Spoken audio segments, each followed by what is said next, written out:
The morning sun cast long shadows across the modest wooden home as Lyra Ashworth knelt in the herb garden, her fingers working mechanically through the soil.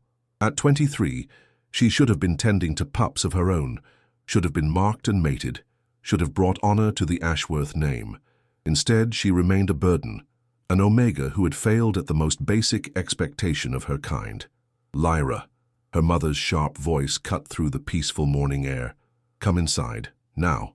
The tone sent ice through her veins. It was the same voice her mother had used when the pack healer had delivered the devastating news 3 years ago. Barren.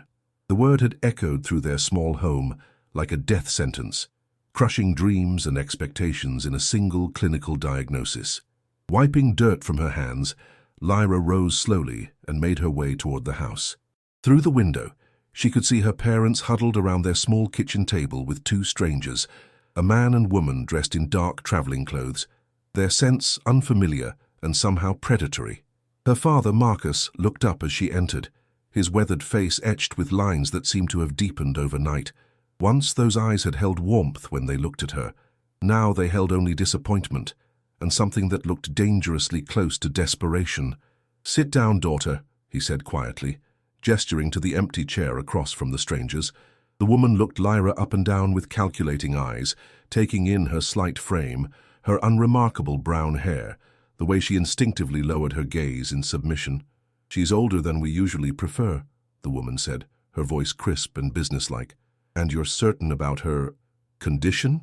"Completely barren," her mother Elena replied quickly. The pack healer confirmed it. "She'll never bear children, never fulfill the natural purpose of an omega, but she's healthy otherwise, good for labor, obedient." Lyra's stomach dropped as understanding dawned. The strangers weren't pack members or potential suitors. They were something far worse, traders who dealt in the buying and selling of werewolves, particularly those deemed unfit by their packs. "No," she whispered, the word barely audible. "Papa, please." "It's already decided," Marcus cut her off, his voice hollow. "The drought destroyed our crops. The pack dues are 3 months overdue. Alpha Morrison has threatened to exile us if we don't pay, and without pack protection—" He trailed off, but the implication was clear. Lone wolves rarely survived long. The male trader reached into a leather pouch and counted out silver coins, placing them on the table with soft metallic clinks that sounded like funeral bells to Lyra's ears. "This covers the agreed amount. She'll work in the textile mills in the Eastern Territories. It's honest work." Lyra knew it was a lie. Everyone knew what happened to omegas sold to the Eastern mills. They worked until their bodies gave out, and then they simply disappeared. But her parents nodded as if the trader had offered her a position in a noble household. "I need a moment," Lyra managed, standing on shaking legs. "Please, just a moment to gather my things." Eleanor waved her hand dismissively. "There's nothing here for you to take. Your new employers will provide what you need." The casual cruelty of it hit Lyra like a physical blow. 23 years of life reduced to nothing worth taking. She looked around the small home where she'd grown up, at the herb sachets she'd carefully prepared hanging from the rafters, at the small wooden wolf her father had carved for her 10th birthday still sitting on the mantelpiece. "The transport leaves within the hour," the female trader announced, standing. "We have a schedule to maintain." As they prepared to leave, Lyra caught her father's arm. "Papa, please. I know I've been a disappointment, but I'm still your daughter. I can find other ways to help with the debt. I can work in town. I can—" Marcus's face crumpled for just a moment, showing a glimpse of the man who had once told her bedtime stories and taught her to identify herbs by their scent. But then his expression hardened again, and he gently but firmly removed her hand from his arm. "This is for the best, Lyra. For all of us. Maybe you'll find purpose somewhere else. Somewhere you can be useful." The words cut deeper than any blade could have. As the traders led her away from the only home she'd ever known, Lyra caught a glimpse of her mother watching from the window, tears streaming down her face. But Elena made no move to stop them, no last-minute plea for mercy. The iron shackles the traders clamped around her wrists were cold and heavy, but they felt lighter than the weight of her family's rejection. As the wagon rolled away from Ashworth Land, Lyra closed her eyes and tried to remember what hope felt like. She failed. Chapter 2. The Alpha's Shadow. The transport wagon had been traveling for 2 days through increasingly wild territory when the attack came. Lyra had been dozing fitfully, her wrists raw from the iron shackles, when the first howl split the night air. It was a sound of pure rage and hunger, the call of rogue wolves who followed no pack law and showed no mercy. "Stay down!" the female trader hissed, but her command was unnecessary.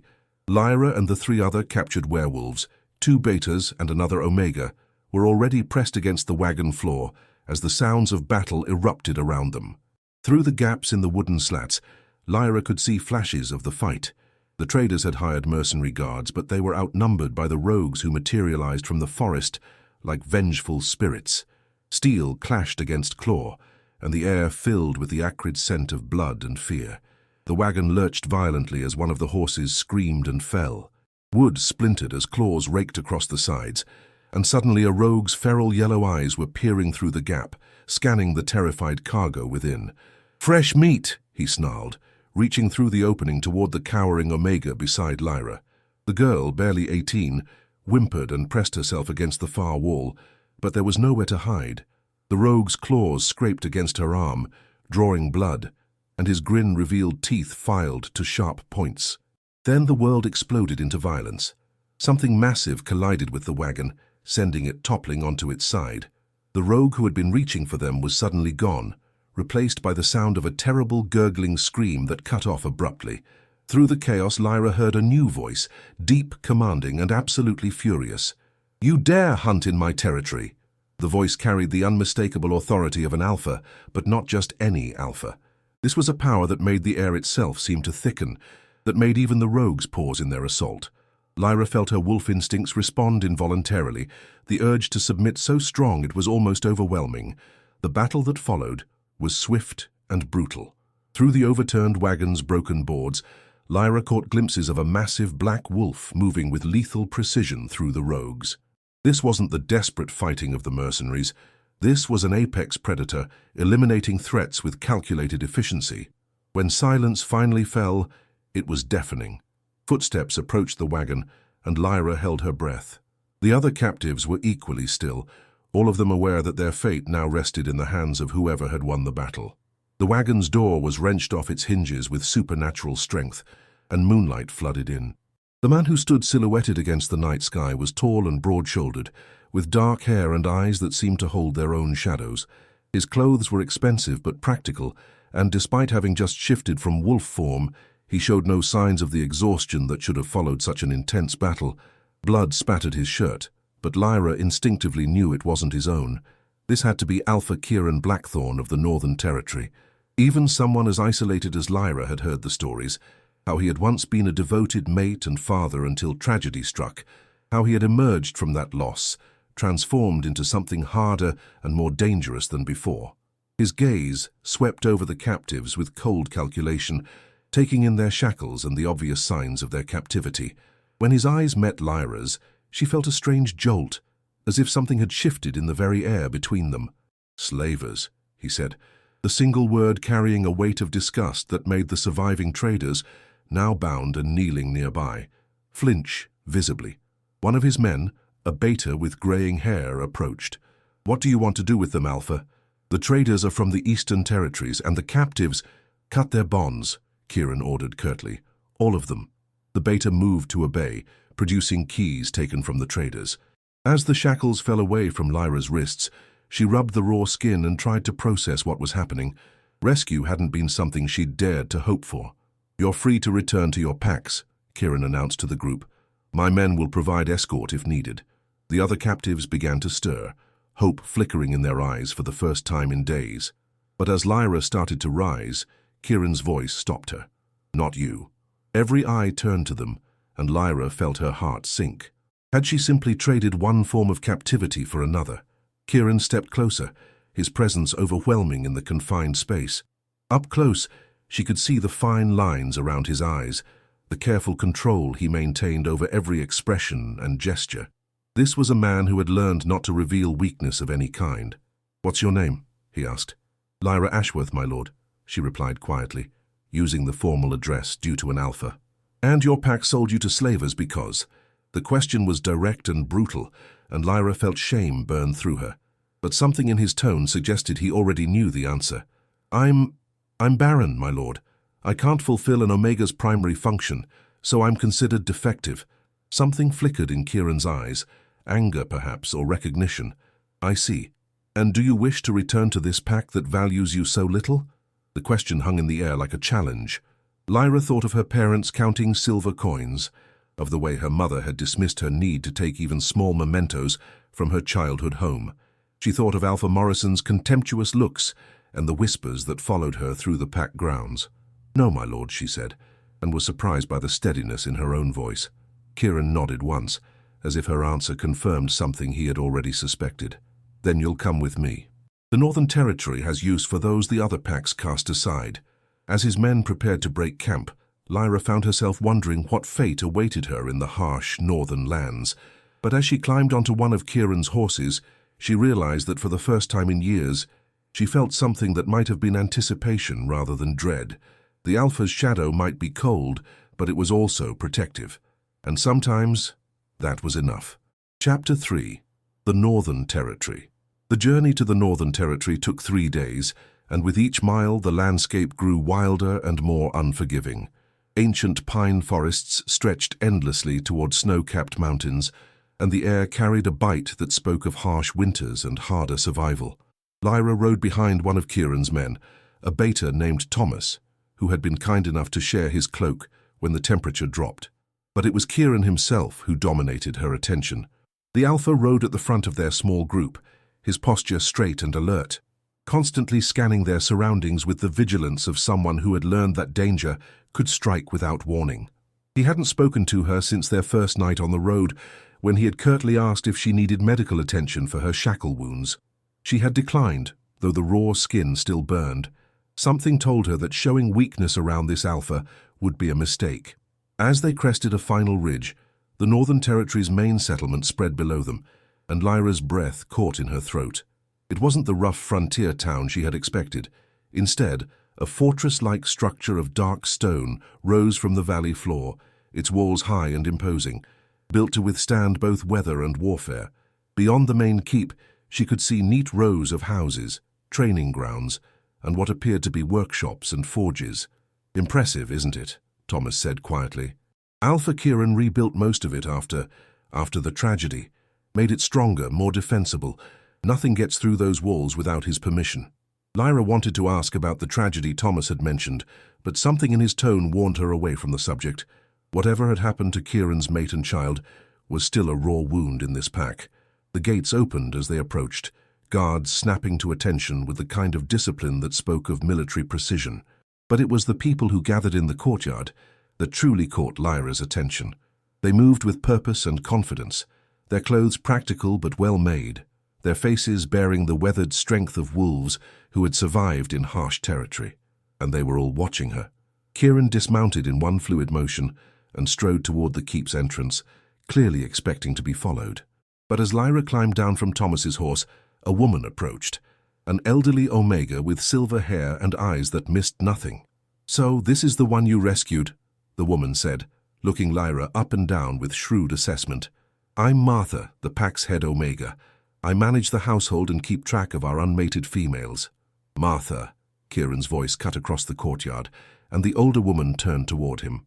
"See that she's given proper quarters and clothing. She'll need to be presentable for the council meeting tomorrow." "Council meeting?" Lyra asked before she could stop herself. Kieran's dark eyes fixed on her with an intensity that made her want to step back. "Did you think I rescued you out of charity, Lyra Ashworth? I have use for you, but first the council must approve what I have in mind." With that cryptic statement, he disappeared into the keep, leaving Lyra standing in the courtyard with dozens of curious eyes upon her. Martha took her arm gently but firmly, guiding her toward a side entrance. "Don't mind him, dear," the older woman said. "Alpha Kieran isn't unkind, but he doesn't waste words on social niceties. Come, let's get you settled. You look like you haven't had a proper meal or bath in days." As they walked through corridors lined with tapestries depicting wolf hunts and battle scenes, Martha kept up a steady stream of commentary. The Northern Territory pack was smaller than most, only about 200 members, but they were fiercely loyal and well-trained. Kieran demanded excellence from everyone, but he also protected them absolutely. What happened to his mate? Lyra found herself asking as Martha led her up a stone staircase. The older woman's step faltered slightly. Elena was her name. Beautiful girl, gentle as summer rain. Their son would have been 4 now. Martha's voice grew quiet. It was a hunting accident. They were visiting her birth pack in the eastern valleys when a rock slide, well, there wasn't enough left to bring home. The pain in Martha's voice made Lyra's chest tighten. She could only imagine how such a loss would destroy someone, especially an alpha who was supposed to protect everyone he loved. He was different before, Martha continued, pushing open a heavy wooden door, laughed more, smiled easily. Now he rules with strength instead of joy, but we follow him because we trust him. He's never led us astray. The room Martha showed her was simple but comfortable, a bed with warm furs, a small fireplace, and a window that looked out over the training grounds. It was larger than her family's entire house had been, and certainly more luxurious than anything she had expected. "A bath will be drawn for you shortly," Martha said, "and I'll have some clothes brought up. Tomorrow's council meeting will determine your place here, so rest well tonight."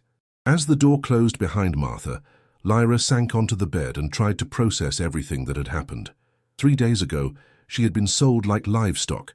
Now she was in the chambers of one of the most powerful alphas in the kingdom, waiting to learn what he planned to do with her. She moved to the window and looked down at the training grounds, where wolves in both human and shifted forms were engaged in combat practice. Their movements were precise, deadly, and beautiful in their efficiency. This was a pack that had been forged by loss and tempered by hardship. Whatever Kieran Blackthorne had planned for her, she suspected it would change her life forever. Chapter 4. The Luna's Proposal. The council chamber was exactly what Lyra had expected from the Northern Territory. Practical, imposing, and designed to intimidate. A massive oak table dominated the center of the room, surrounded by high-backed chairs carved with the symbols of various pack positions. Tapestries showing the territory's history covered the stone walls, and a fire crackled in a hearth large enough to roast an entire elk.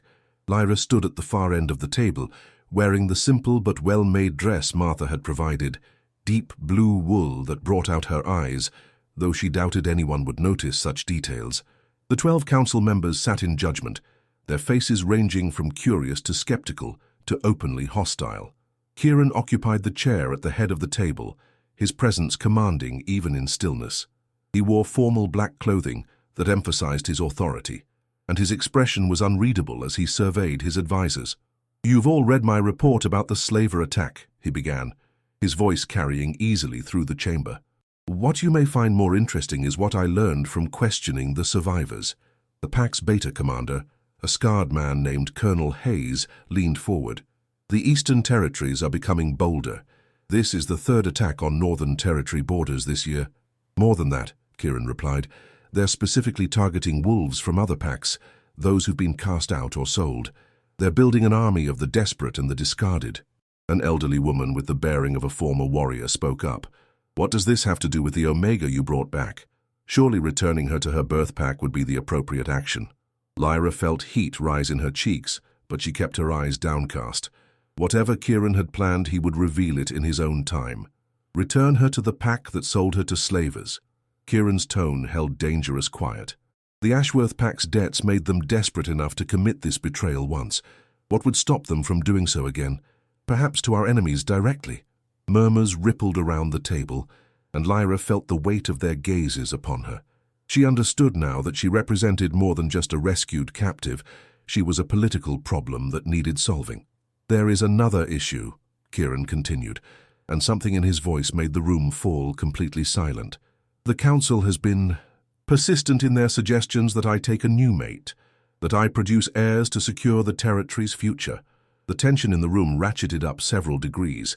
This was clearly a sensitive subject that had been discussed many times before. "Alpha," the elderly woman said carefully. "It has been 5 years since Lady Eleanor's passing. The pack needs stability, and your line needs continuity. Surely you can see the wisdom." "I see the wisdom," Kieran cut her off. "Which is why I'm prepared to take a Luna." The words hit the room like a thunderclap. Several council members began speaking at once, their voices overlapping in excitement and confusion. But Lyra felt the world tilt beneath her feet as understanding crashed over her. "He couldn't possibly mean—" "Lyra Ashworth will be my Luna," Kieran announced, and the room fell into stunned silence. The beta commander was the first to recover. Alpha, with all due respect, she's an untested Omega from a weak pack. She has no political connections, no dowry, no... She has what I require. Kieran's voice cracked like a whip. She's intelligent enough to learn quickly, loyal enough to be trustworthy, and most importantly, she has no family or pack bonds to compromise her allegiance to the Northern Territory. Lyra's mind reeled. A Luna. He wanted to make her his Luna, not through love or genuine mating, but through cold political calculation. She would go from being sold as a slave to holding one of the highest positions a female wolf could achieve. The girl is Barren, another council member pointed out. How does this solve the succession problem? For the first time, Kieran's mask slipped slightly, revealing something that might have been pain. There will be no heirs from my body. I've made peace with that reality. When the time comes, we'll choose a successor from among the pack's most capable members, as some packs have done before. The room erupted in protests and arguments, but Kieran raised a hand for silence. This is not a request for permission. It's an announcement of my decision. The ceremony will take place in 1 week, giving everyone time to prepare. As the council members continued to voice their concerns and objections, Kieran's eyes found Lyra's across the table. In their dark depths, she saw not love or desire, but something more complex. A recognition, perhaps, of two damaged souls who might serve each other's purposes. "Do you have any objections, Lyra Ashworth?" he asked, his voice cutting through the chatter. Every eye in the room turned to her, waiting for her response. She thought of her parents counting silver coins, of the slaver's wagon, of the future that had been stolen from her, and the new one being offered in its place. It wouldn't be love. It might not even be genuine companionship, but it would be respect, protection, and a chance to matter in a way she never had before. "No objections, my lord," she said clearly. "I would be honored to serve as your Luna." The words sealed her fate, and as the council meeting dissolved into planning and logistics, Lyra wondered what she had just agreed to. In 1 week, she would stand beside the most feared alpha in the northern lands and promise to be his partner in ruling. She only hoped she would prove worthy of the trust he was placing in her, and that she could help heal the wounds that had turned a loving man into a fortress of solitude. As the council members filed out, still debating among themselves, Kieran approached her.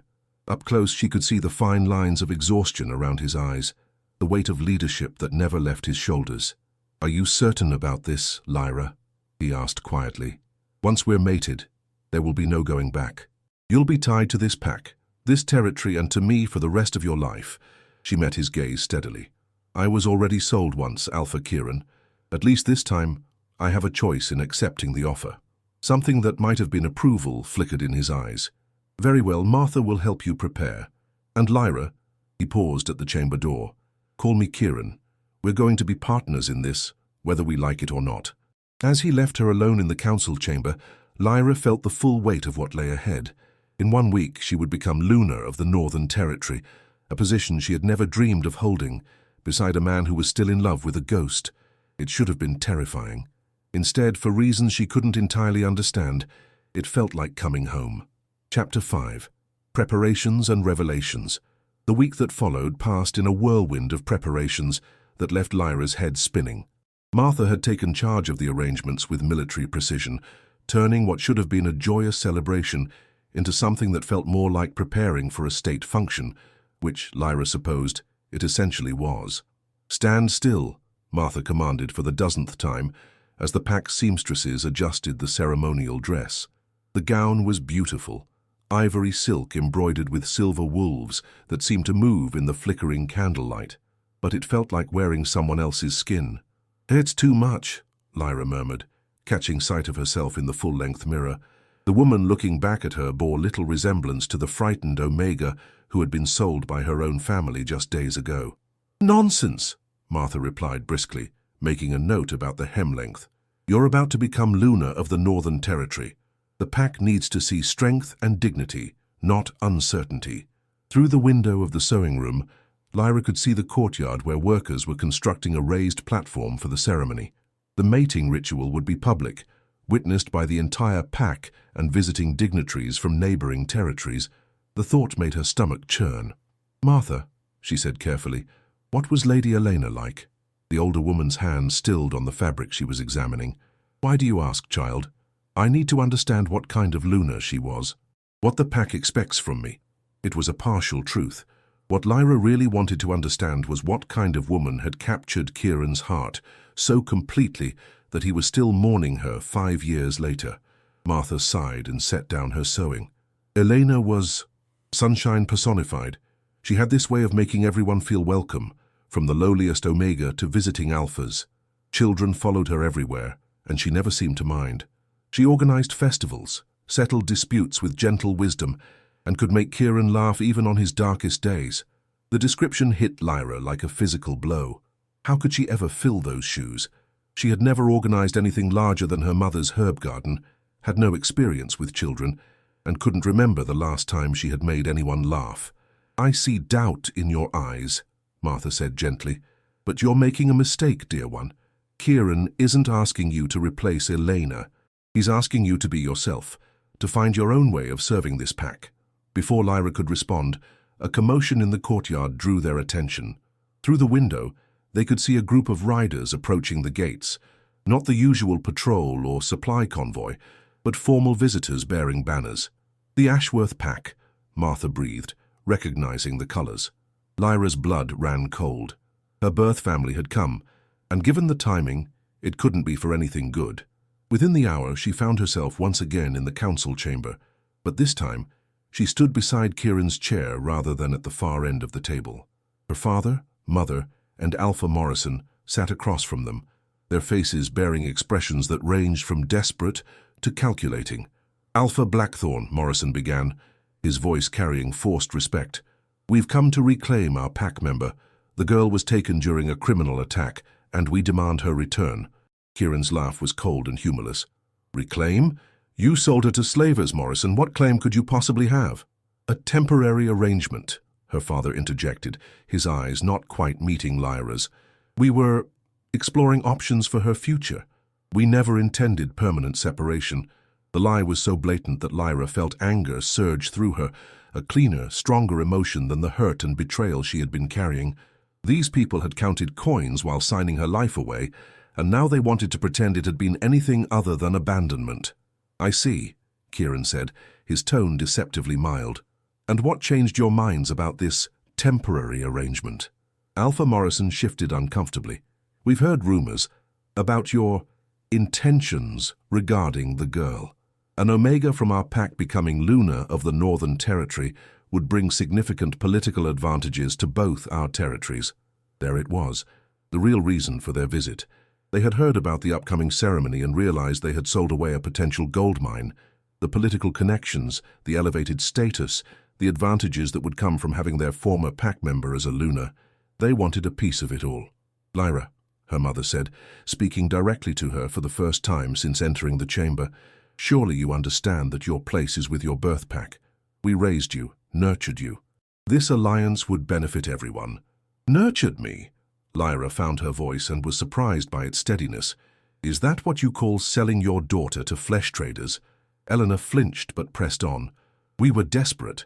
The drought ended months ago, Kieran interrupted, his voice cutting like a blade. And your pack's financial situation has improved considerably since then. Funny how suddenly you value what you once discarded.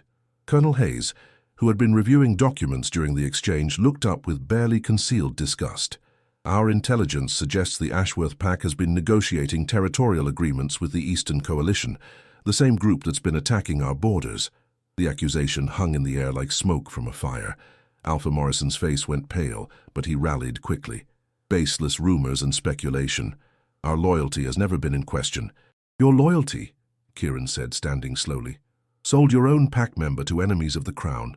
Your loyalty couldn't prevent you from betraying blood for silver. What makes you think I would trust anything you claim now? The power radiating from him was almost tangible, and Lyra watched her birth pack's delegation shrink back in their chairs. This was the Alpha who had rebuilt a territory from tragedy, who commanded absolute loyalty from his followers. The girl belongs with us, Morrison insisted, but his voice lacked conviction. The girl, Kieran replied, is a woman grown who can speak for herself. Lyra, do you wish to return to the pack that sold you? All eyes turned to her, and for a moment, Lyra felt the weight of history pivoting on her words. She could return to the familiar, to the pack that had raised her despite their ultimate betrayal. Or she could step forward into the unknown, beside a man who offered respect if not love, purpose if not passion. "No," she said clearly. "My place is here, with the Northern Territory, as Kieran's Luna." Her father's face crumpled, and for a moment she saw genuine grief there, not for her but for the opportunity they had lost through their own short-sightedness. "Very well," Morrison said, standing with what dignity he could muster. "But this isn't over, Blackthorn. The girl is still Ashworth by blood, and blood calls to blood." As the delegation was escorted out, Kieran turned to Lyra with something that might have been approval in his eyes. "Well done," he said quietly. "Your first test as Luna, and you passed admirably." But as she watched her birth family's horses disappear down the mountain path, Lyra couldn't shake the feeling that Morrison's parting words had been less farewell and more threat. Tuostin Duraquitu Chapter 6. The Mating Ceremony. The morning of the ceremony dawned clear and cold, with frost painting intricate patterns on the windows of Lyra's chambers. She had barely slept, her mind churning with everything that would change once she spoke, the ritual words that would bind her to Kieran and to the Northern Territory forever. Martha entered without knocking, carrying a tray of tea and what appeared to be a small wooden box. "It's time, dear one. The ceremony begins at midday, and there are still preparations to be made." As Lyra sipped the calming herbal tea, chamomile and something else she couldn't identify, Martha opened the wooden box to reveal a silver circlet inlaid with moonstones. The Luna's crown was simpler than she had expected, elegant rather than ostentatious, designed to complement rather than overshadow. "This belonged to Elena," Martha said gently. "Kieran wanted you to wear it today." The weight of the circlet in her hands felt like holding the expectations of an entire pack. "Are you sure this is right? Giving me her crown, her position. What if I can't live up to what she was?" Martha's weathered hands covered Lyra's. "Child, leadership isn't about being someone else. Elena was perfect for her time, for the pack she served when they needed joy and celebration. But these are different times, and this pack needs different strengths now." "What strengths?" Lyra asked, genuinely curious. "What could I possibly offer that others couldn't do better?" "Survival," Martha replied without hesitation. "You've been broken down and built back up. You understand loss, rejection, and the strength it takes to keep going when everything seems hopeless. This pack has been through tragedy too, and they need a Luna who knows what that feels like." Before Lyra could respond, a knock at the door interrupted them. Thomas entered, bearing a message scroll sealed with Kieran's personal mark. "From the Alpha," he said, bowing slightly. "He asked me to deliver this before the ceremony." With trembling fingers, Lyra broke the seal and unrolled the parchment. Kieran's handwriting was strong and precise, like everything else about him. "Lyra, by now you may be questioning whether this arrangement is wise for either of us. I want you to know that my offer stands regardless. If you wish to leave, I will provide you with safe passage to any territory you choose, along with enough gold to start a new life. But if you choose to stay, to take on the responsibility of being Luna to this pack, know that you will have my complete support and protection. We may not have the passionate love that songs are written about, but we can build something stronger: partnership, respect, and shared purpose. The choice is yours, and yours alone. Kieran." The letter should have been reassuring, but instead it highlighted the complex nature of what they were about to do. A marriage without love, a partnership built on necessity rather than desire. Yet somehow, the honesty of it felt more solid than any pretty promises would have been. "Well?" Martha asked, noting her expression. "He's giving me one last chance to run," Lyra said, folding the letter carefully. "And will you take it?" Lyra looked out the window at the pack members gathering in the courtyard below, families with children, elderly wolves being helped to seats, warriors still bearing the scars of defending their territory. These people had survived loss and tragedy, had rebuilt their lives under Kieran's leadership. Maybe Martha was right. Maybe what they needed wasn't someone who could replace Elena's sunshine, but someone who understood darkness and had learned to find light anyway. "No," Lyra said, standing and straightening her shoulders. "It's time to get dressed." The ceremony itself was a blur of ancient words and formal rituals. Lyra stood on the raised platform in her ivory gown and Elena's silver circlet, her hand resting lightly on Kieran's arm, as the pack's elder recited vows that had been spoken for centuries. But it was the moment when Kieran turned to face her, his dark eyes serious as he spoke his personal pledge. that the reality of it all truly hit her.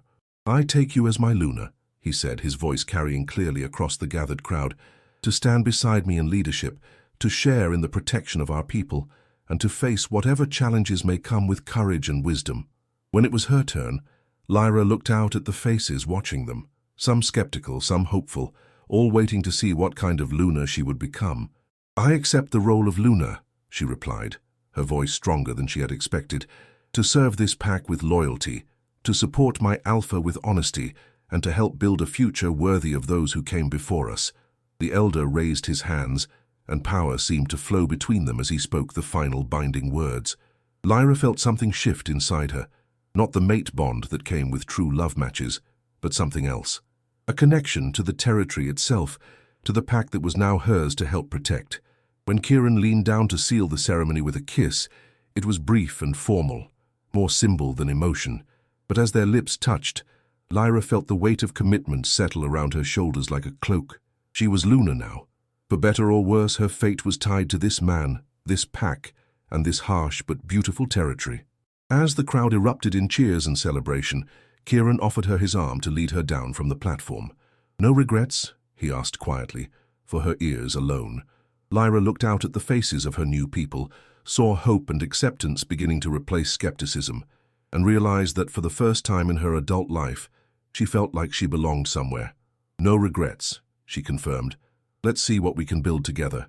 The feast that followed lasted well into the night, but as Lyra sat beside her new mate at the high table, accepting congratulations and well wishes from pack members, she couldn't shake the feeling that the real test of their partnership was still to come.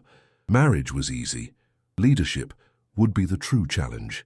Chapter 7. Learning to Lead. 3 weeks into her role as Luna, Lyra was beginning to understand why Kieran had aged beyond his years. Leadership, she discovered, was less about grand gestures and more about an endless stream of decisions, disputes, and demands that required constant attention. The Northern Border Patrol found evidence of Eastern Coalition scouts again, Colonel Hayes reported during the morning briefing. "Third time this month they're testing our defenses." Lyra sat beside Kieran at the council table, taking notes and trying to absorb the complex web of territorial politics. Martha had been right about her needing to find her own way to serve. She couldn't match Elena's warmth with the children, or her gift for festival planning, but she was discovering she had a talent for organization and detail that complemented Kieran's strategic thinking. "Double the patrols," Kieran ordered, "and I want those scout routes mapped. If they're watching us, we'll watch them back." "Alpha," one of the younger council members spoke up, "perhaps it's time to consider a preemptive strike. Show them we won't be intimidated." The suggestion hung in the air, and Lyra could feel the tension in the room. Several members nodded in agreement, their wolf instincts favoring direct action over defensive measures. "No," Kieran said flatly. "We don't start wars. We finish them." After the council dispersed, Lyra found herself walking with Kieran toward the training grounds, where the sound of clashing weapons and shouted commands filled the air. "You disagree with aggressive action?" she asked, genuinely curious about his reasoning. Kieran paused to watch a group of young wolves practicing combat techniques. "I've seen what war costs. Every choice to fight means some of these young ones won't come home to their families. I won't make that choice lightly." There was something in his voice, a weight of experience that spoke to losses beyond his mate and child.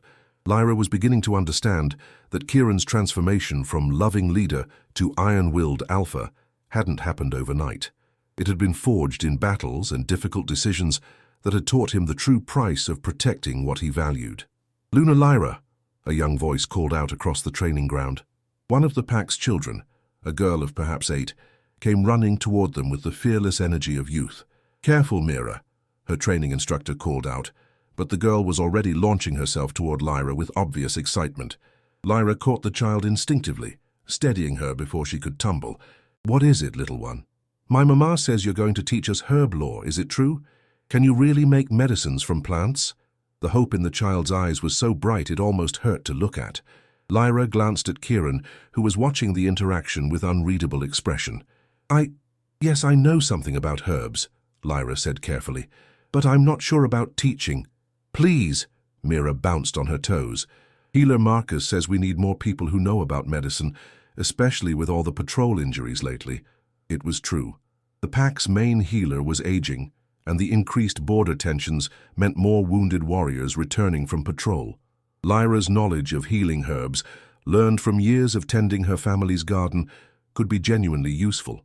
If your parents approve, and if the Alpha agrees, perhaps we could start with a small group, Lyra found herself saying. The delight on Mira's face was worth the uncertainty Lyra felt about taking on such a responsibility. As the child ran back to spread the news, Kieran spoke quietly beside her. "You're good with them." "I'm terrified of them," Lyra admitted. "What if I teach them something wrong? What if someone gets hurt because of my mistakes?" "Then you'll learn from the mistake and do better next time," Kieran replied. "That's what leadership is, making the best decision you can with what you know, then living with the consequences." That afternoon, Lyra found herself in the pack's main hall, with 12 children ranging in age from 6 to 14, their eager faces making her stomach flutter with nerves. She had gathered samples of common herbs and prepared what she hoped was an age-appropriate lesson. "Can anyone tell me what this is?" she asked, holding up a sprig of willow bark. "Tree!" one of the younger children shouted, causing the others to giggle. "Yes, it is from a tree," Lyra agreed, smiling despite her nervousness. "But this particular tree bark has special properties. For hundreds of years, our people have used willow bark to reduce fever and ease pain." As the lesson progressed, Lyra found herself relaxing into the rhythm of teaching. The children asked intelligent questions, showed genuine interest, and seemed to absorb information like small sponges. When she demonstrated how to prepare a simple poultice for minor cuts, they watched with the concentration of young scholars. "Luna Lyra," one of the older children asked as they were cleaning up, "is it true that you were sold by your birth pack?" The direct question caught her off guard, and she felt heat rise in her cheeks. But looking at their curious, non-judgmental faces, she realized this was an opportunity for honesty rather than shame. "Yes," she said simply.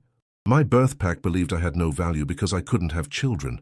They thought selling me was better than keeping me." "That's stupid," Mira declared, with the fierce logic of childhood.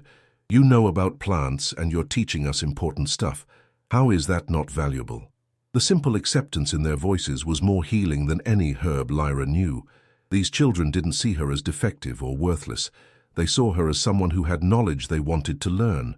"Sometimes," Lyra said carefully, "people make mistakes about what's truly important.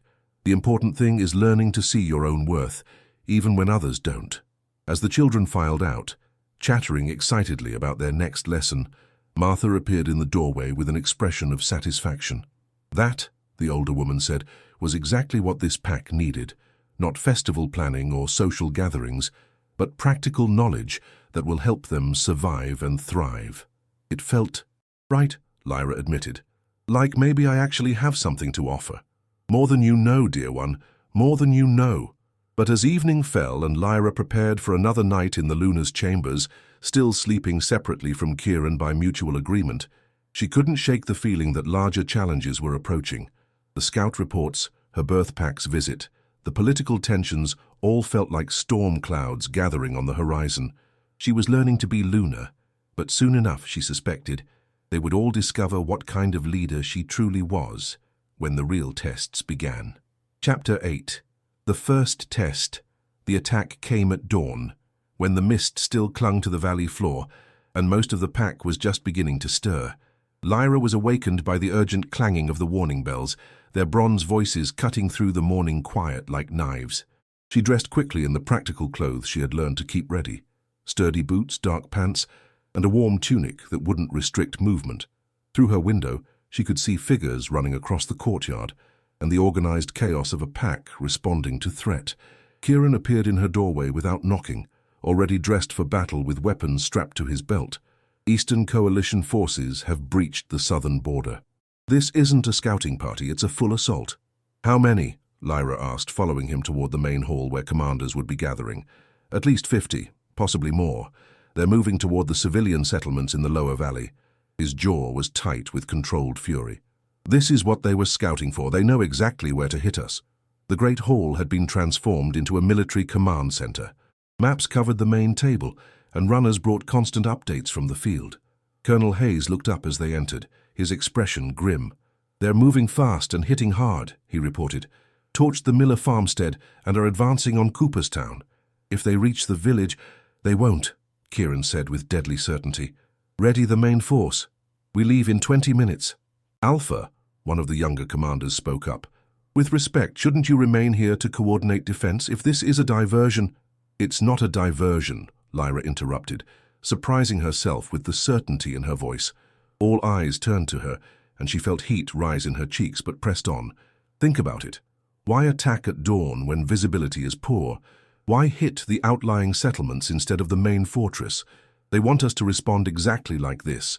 Kieran's dark eyes fixed on her with sharp attention. "Explain." Lyra moved to the map, tracing the attack route with her finger. "They're not trying to take territory. They're trying to draw our forces away from something else. The question is what?" The silence that followed was heavy with consideration. Finally, Colonel Hayes nodded slowly. "She's right. This feels like a feint. But a feint for what?" Before anyone could answer, a new runner burst into the hall, his face pale with exhaustion and fear. "Alpha! Luna! The children's compound is under attack!" The words hit the room like a physical blow. The children's compound was where the pack housed their youngest members during times of danger, a secure building designed to be the safest place in the territory. "How many attackers?" Kieran's voice was deadly quiet. "Unknown, sir. Maybe a dozen, but they have the building surrounded. Healer Marcus is with them, but—" He didn't need to finish. Marcus was elderly, and while brave, no match for trained warriors. "It's the real target," Lyra breathed, understanding flooding through her. "They attack the settlements to draw our forces away, then hit the children when we're scattered. They know that's the one thing that will make us abandon strategy for emotion." Kieran was already moving. "Hayes, take the main force to deal with the settlement attacks. I'll handle the compound." "Sir, you can't go alone." "I won't be alone." Kieran looked at Lyra with an expression she couldn't quite read. "The Luna is coming with me." The words should have terrified her. She had no combat training, no experience with real violence beyond the slaver attack. But thinking of little Mira and the other children who had looked at her with such trust and enthusiasm, Lyra found herself nodding. "What do you need me to do?" 20 minutes later, they were moving through the forest paths that led to the children's compound, accompanied by 6 of Kieran's most trusted warriors. The morning mist provided cover, but it also concealed potential threats. As they approached the compound, they could hear sounds of conflict, shouting voices, the clash of weapons, and underneath it all, the frightened cries of children. The sight that greeted them made Lyra's blood run cold. The building was indeed surrounded, but not by a coordinated military force. These attackers moved with the desperate wildness of rogues, werewolves who had abandoned pack law and civilization. They were trying to break down the compound's reinforced doors, while others climbed toward the windows. "Rogues," one of Kieran's warriors whispered. "But working together? That's unusual." "Someone's organizing them," Kieran replied grimly. "The question is who?" Through a gap in the compound's shutters, Lyra could see movement inside. The children huddled together, while Marcus and 2 other adults tried to defend them. But the defenders were vastly outnumbered, and it was only a matter of time before the rogues broke through. "We need to move now," Kieran said, but Lyra caught his arm. "Wait, there are too many for a direct assault, and if we attack from here, we risk the battle spilling into the compound itself." She studied the building's layout, remembering her lessons about herbs and healing. What if we could get them to come to us instead? How? Lyra reached into the satchel she always carried, pulling out several small packets of dried herbs. "Smoke. If we can create enough confusion, make them think there's a fire or some other threat, their formation will break. Then you can pick them off in smaller groups." It was a desperate plan, but Kieran nodded after a moment's consideration. "Do it." Working quickly, Lyra prepared a mixture of herbs that would create thick, choking smoke when burned. It wasn't dangerous, but it would be disorienting and frightening to anyone caught in it. As Kieran's warriors positioned themselves around the compound's perimeter, she lit the mixture and tossed it toward the largest group of rogues. The effect was immediate and dramatic. Thick grey smoke billowed up, and the rogues began coughing and stumbling, their formation breaking as they tried to escape what they assumed was some kind of attack. That was when Kieran struck. The Alpha moved through the confused rogues like death itself, his blade finding targets with lethal precision. His warriors followed his lead, and within minutes, the organized assault had devolved into scattered panic. But as the smoke cleared, Lyra saw one rogue had broken away from the main group and was climbing through a window into the compound itself. Without thinking, She ran toward the building, reaching the window just as the rogue grabbed one of the children. Little Mira, her face streaked with tears. "Let her go," Lyra said, her voice steady despite the terror flooding through her. The rogue, a scarred man with wild eyes, grinned at her with filed teeth. "The famous Barren Luna. You're worth almost as much as the pup." The words confirmed what she had suspected. This wasn't random violence. Someone had specifically targeted both her and the children, knowing that protecting them would force Kieran into a vulnerable position. "Please," she said, taking a step closer. "Take me instead. I won't fight you." "Lyra, no!" Mira cried out, but the rogue's grip tightened. "Both," he decided. "The child for leverage, you for the bounty." But as he reached for Lyra with his free hand, she acted on pure instinct. The small knife Martha had insisted she carry found its way into her palm, and she drove it into the rogue's wrist with all her strength. His howl of pain and surprise was cut short as Kieran appeared behind him, having climbed through another window. The fight was brief and brutal, ending with the rogue crumpled on the floor and Mira safe in Lyra's arms. "Is everyone all right?" Kieran asked, quickly checking the other children and adults. "Thanks to Luna Lyra," Marcus said, his old voice shaking with relief. "If she hadn't acted when she did." As they secured the compound and tended to the wounded, Lyra found herself thinking about what the rogue had said. Someone had placed a bounty on her, had specifically targeted the children to draw them into a trap. The attacks weren't random. They were personal. "We need to talk," Kieran said quietly as they walked back toward the main fortress. Lyra nodded, still processing everything that had happened. Her first real test as Luna had come sooner than expected, and while they had succeeded in protecting the children, it had raised more questions than it had answered. Someone wanted her badly enough to orchestrate complex attacks and risk open war with the Northern Territory. The question was who, and more importantly, why a supposedly barren Omega was worth so much trouble. As they reached the fortress walls, Lyra had the sinking feeling that the answer, when it came, would change everything once again. Chapter 9. Ancient Bloodlines. The captured rogue died before he could reveal who had hired him, but not before Martha made a discovery that changed everything. As she tended to his wounds, the elderly Omega noticed something that made her face go pale as winter snow.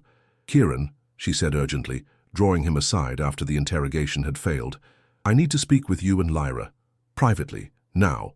They gathered in Kieran's study, where Martha closed the door and activated the privacy wards that prevented eavesdropping, a precaution that immediately put both Alpha and Luna on high alert. "The rogue," Martha began without preamble, "had a mark on his wrist, a brand, actually, the symbol of the Shadow Courts." Kieran went very still. "That's impossible. The Shadow Courts were destroyed centuries ago." "What are the Shadow Courts?" Lyra asked, looking between them with growing unease. Martha sat heavily in one of the chairs, suddenly looking every one of her 70 years. "Ancient werewolf nobility that ruled before the current pack system was established. They believed in bloodline purity above all else, claimed direct descent from the first werewolves. When they were overthrown, most of their bloodlines were thought to be extinct." "Most," Kieran repeated, his voice tight with implication.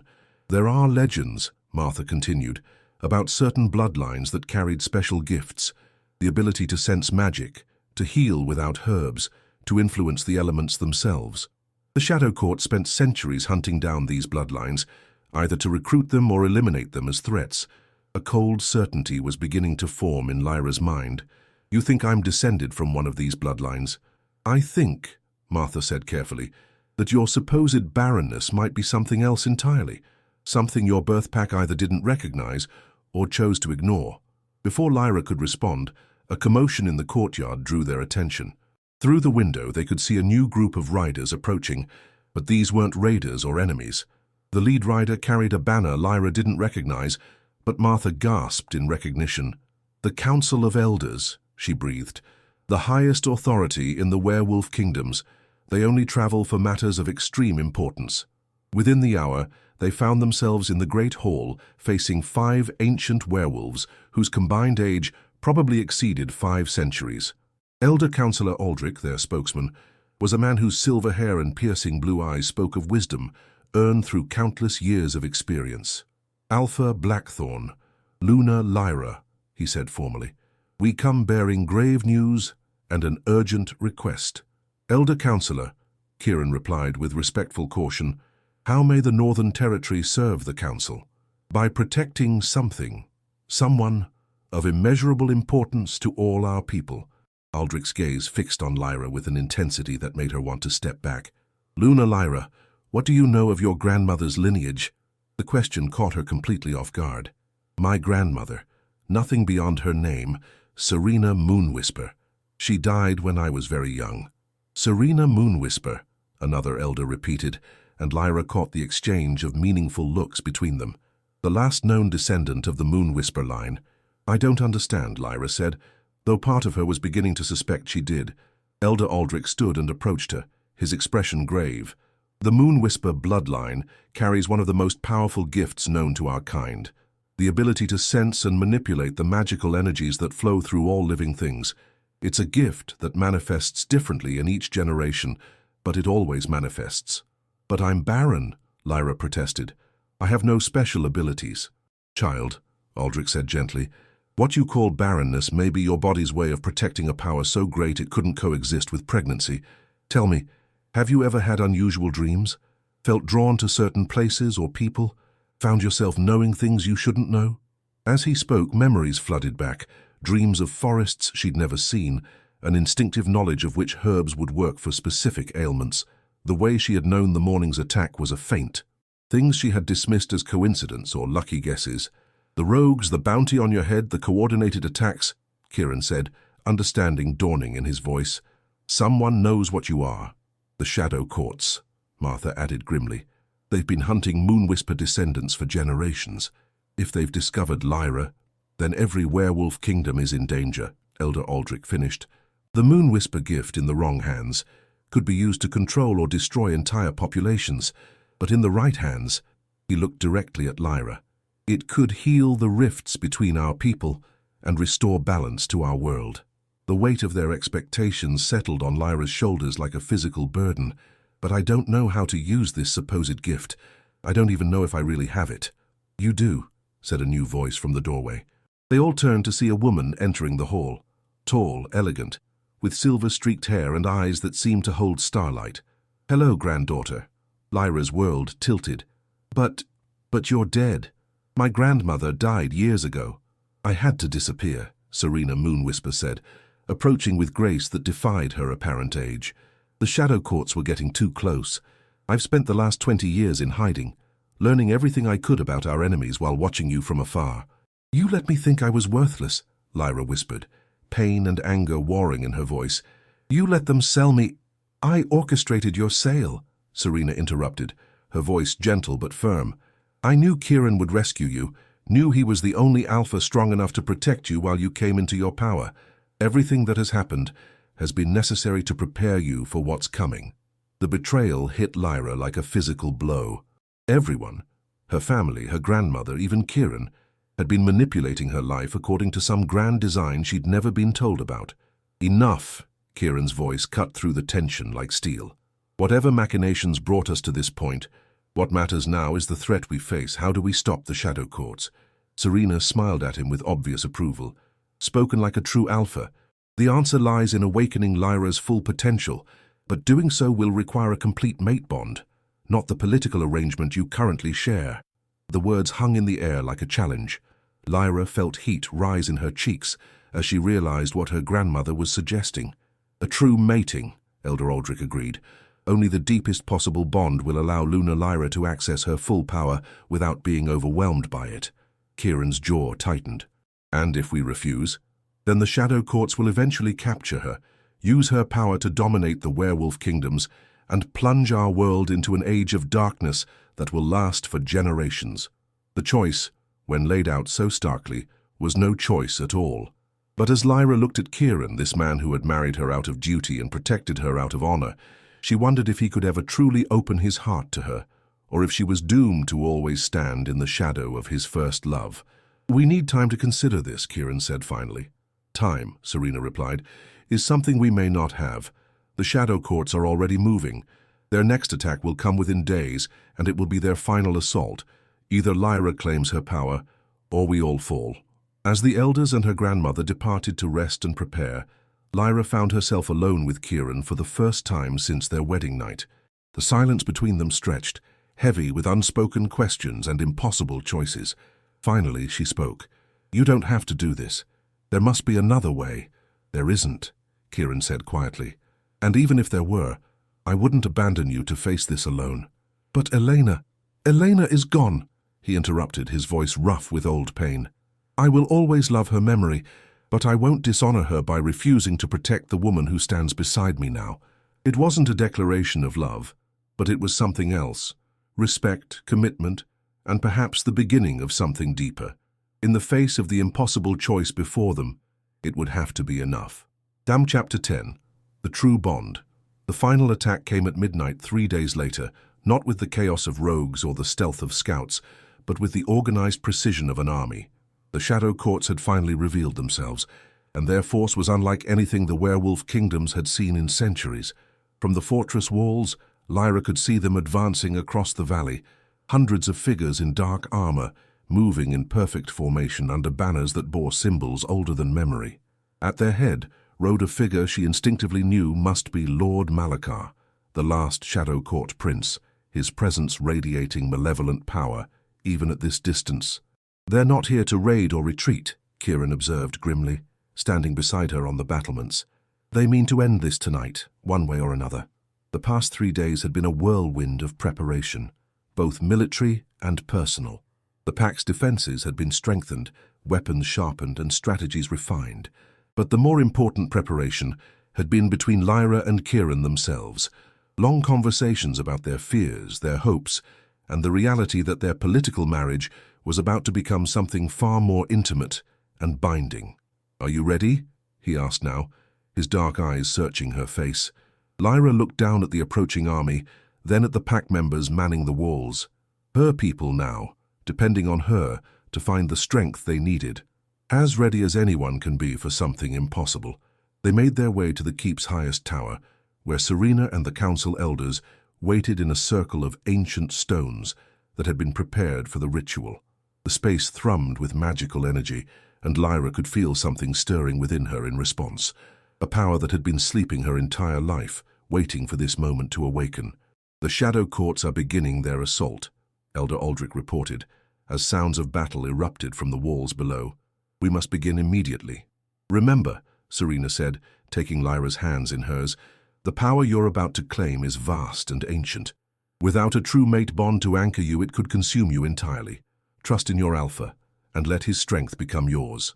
Kieran stepped forward, his expression serious but determined. "Lyra, I need you to understand. Once we do this, there's no going back. The bond will be complete and permanent. You'll be tied to me in every way possible, and you'll be tied to me," she replied, meeting his gaze steadily. "Are you certain you can live with that?" For answer, he cupped her face in his hands, his thumbs brushing across her cheekbones. "I've watched you grow into your role as Luna these past months. I've seen your courage, your compassion, your strength. Elena was the love of my youth, but you—" He paused, seeming to search for words. "You're the partner I never expected to find, and I'd be honored to share a true bond with you." The words weren't a passionate declaration, but they were honest and real, and they settled something deep in Lyra's chest that she hadn't even realized was uncertain. The mating ritual itself was ancient and primal, conducted in the old tongue, while magical energy swirled around them like visible wind. As Kieran's teeth found the mating mark on her throat, Lyra felt the political marriage that had bound them dissolve and reform into something infinitely stronger and deeper. The bond that flowed between them was like lightning made of starlight, carrying with it not just physical connection, but emotional and spiritual unity. She could feel his thoughts, his memories, his carefully guarded feelings, and she knew he could feel hers in return. But more than that, she could feel the power awakening within her. It started as a warmth in her chest, then spread outward until it felt like she contained the energy of growing things, of healing waters, of wind and earth, and everything alive and magical in the world. "Now," Serena commanded, "channel it outward. Let your power protect what you love." Lyra reached out with her newly awakened senses and felt the Shadow Court's army pressing against the fortress walls. She could sense their dark magic, their intent to destroy and dominate, the corruption that tainted their very essence. but she could also feel her pack, every man, woman, and child within the fortress walls. Their fear, their courage, their determination to protect their home and each other. The children she had taught herb lore, the warriors who had accepted her as Luna, Martha who had guided her, Kieran who stood beside her now with absolute trust and support. Drawing on the mate bond that connected her to Kieran, using his strength to anchor and focus her power, Lyra reached out to touch every member of her pack. She felt their wounds heal, their exhaustion fade, their courage strengthen. But more than that, she wove protective barriers around them, shields of pure life energy that would turn aside the Shadow Court's dark magic. The effect on the battle below was immediate and dramatic. The Shadow Court's assault, which had been breaking through the outer defenses, suddenly ground to a halt as their weapons and spells proved useless against defenders who seemed to have become untouchable. But Lord Malakar was not so easily defeated.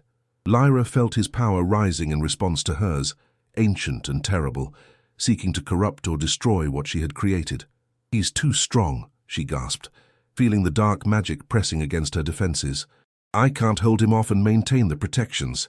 "You're not alone," Kieran said, his hand finding hers.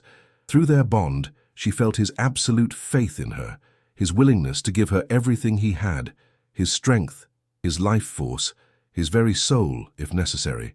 But it was more than just Kieran. Through the connections she had forged, she could feel the entire pack offering their support. Every warrior on the walls, every elder in the halls, every child hiding in the secure chambers, all of them lending her their strength, their hope, their love for the territory they called home. With that combined power flowing through her, Lyra struck back at Lord Malakar with everything she had. The clash of energies was visible even to non-magical eyes, lighting up the night sky like competing auroras. But where his power was all corruption and domination, hers was growth and healing, and the fierce protection of pack bonds. In the end, it wasn't even close. Lord Malakar's magic, for all its ancient strength, couldn't stand against the combined will of an entire pack united in love and loyalty. His scream of rage and defeat echoed across the valley as his power shattered, taking his army's cohesion with it. The Shadow Courts broke and fled, their leader's defeat leaving them leaderless and demoralized. Within minutes, the threat that had loomed over the werewolf kingdoms for months was scattered to the winds. As dawn broke over the battlefield, Lyra found herself swaying with exhaustion, held upright only by Kieran's strong arms around her. The power that had filled her was settling into something more manageable, less overwhelming, still present, but no longer threatening to consume her. "Is it over?" she asked, looking out at the empty valley where their enemies had retreated. "This threat is over," Serena said, approaching with obvious pride and relief. "But your real work is just beginning. The werewolf kingdoms will need the Moon Whisper gift to heal old wounds and prevent future wars. But that was a concern for tomorrow. Today, Lyra was content to stand in her mate's arms, feeling the solid reality of their bond and the warm approval of her pack. She had gone from worthless reject to powerful Luna, from arranged marriage to true partnership. "No regrets?" Kieran asked softly, echoing his question from their wedding day. Lyra looked out over the northern territory, her territory now, truly and completely. She thought of the children she would continue teaching, the pack she would help lead, the man beside her who had become so much more than a convenient arrangement. "No regrets," she confirmed, turning in his arms to kiss him as the sun rose on their new beginning. "None at all.